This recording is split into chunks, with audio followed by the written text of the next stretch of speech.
Let's now shift our attention to what is unfolding in Sudan at this moment. As the conflict continues to rage on, today happens to be the 13th day since the fighting broke out. The Sudanese army, according to reports, has hammered the paramilitaries with airstrikes in the capital city of Khartoum.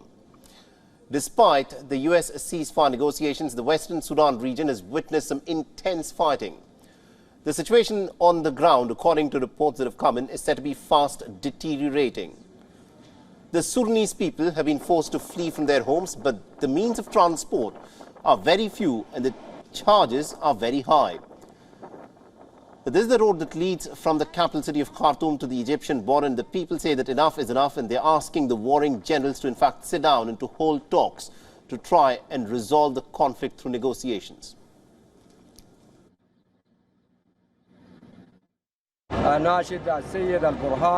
ask Burhan and Hemeti that today they end the war because the Sudanese people are suffering and they don't deserve this. And I ask you to sit on a negotiation table and to resolve your issues because this is your own conflict, not that of the Sudanese people.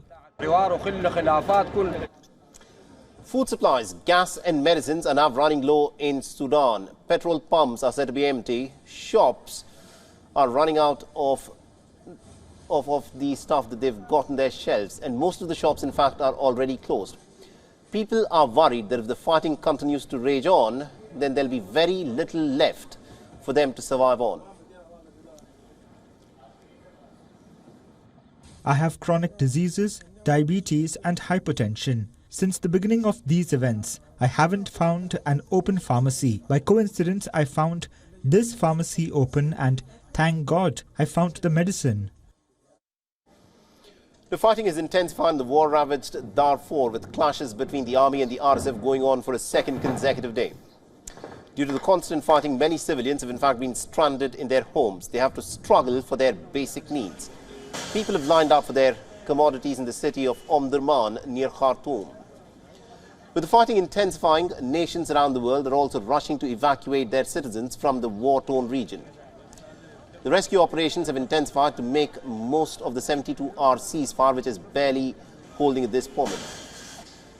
The Chinese naval ships have been sent to rescue citizens, have also evacuated citizens from 5 other nations. The first group of 678 people evacuated by China have also reached safely to the Jeddah port.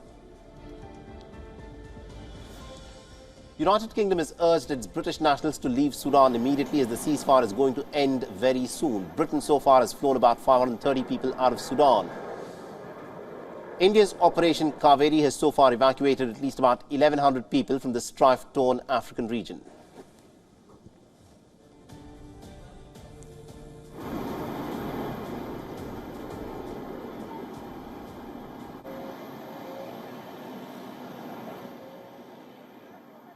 WION is now available in your country. Download the app now and get all the news on the move.